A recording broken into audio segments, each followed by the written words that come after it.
নেপালের সাংবাদিকরা অভিযোগ করার পর আমাদের রিসার্চ টিমের গৌরব এটা খুঁজে দেখেছিল যে ওই জায়গার পরিস্থিতি ঠিক কী, এবং তারপর দেখা যায় যে এই হচ্ছে স্যাটেলাইট ইমেজ, যেটা আমাদের দর্শকরা যাচাই করে নিতে পারবেন। এবার আরও একটু ওয়াইড অ্যাঙ্গেল থেকে দেখাচ্ছি। এখানে এগুলো সব হচ্ছে গ্লেসিয়ার, তিব্বতের গ্লেসিয়ার, প্রচণ্ড ঠান্ডা।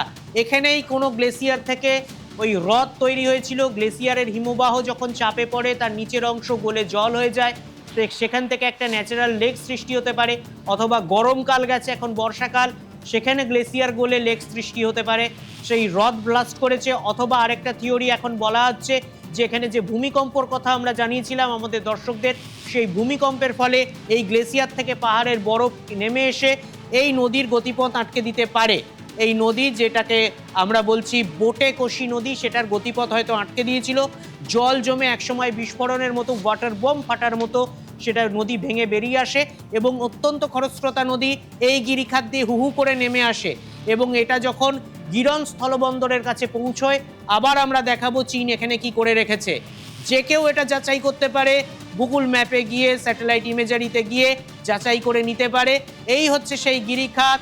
এখানে এইটা হচ্ছে চীনের অভিবাসন দপ্তর, যা সিসিটিভি ফুটেজ নিউজ 18 বাংলার দর্শকরা তো শুধু দেখছেই, সারা পৃথিবীর সমস্ত নিউজ চ্যানেল, সমস্ত সংবাদ মাধ্যম, সমস্ত ডিজিটাল মাধ্যমে সেই ফুটেজ এখন ভাইরাল দেখা যাচ্ছে।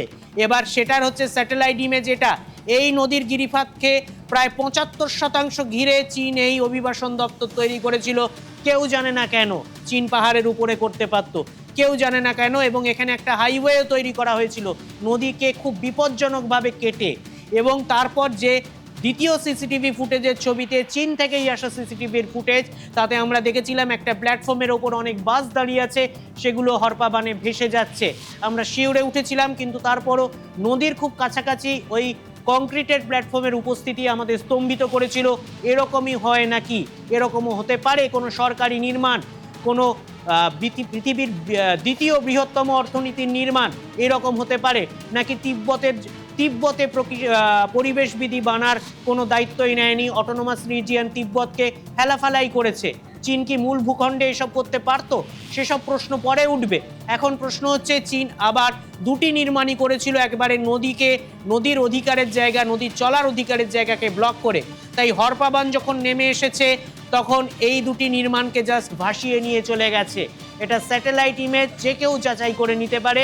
তবে আমাদের রিসার্চ টিম নেপালের করেসপন্ডেন্টদের অভিযোগ সোশ্যাল মিডিয়ায় দেখার পর ফ্যাক্ট ফাইন্ডিং করেছে। আমরা চিরকালই ফ্যাক্ট ফাইন্ডিং করি, কোনো পলিটিক্যাল পার্টির অভিযোগ হোক বা কোনো প্রতিবেশী দেশের সাংবাদিকদের অভিযোগ হোক, ফ্যাক্ট ফাইন্ডিংয়ে স্যাটেলাইট ইমেজারিতে এটা ধরা পড়েছে, যা যে কেউ যাচাই করতে পারে।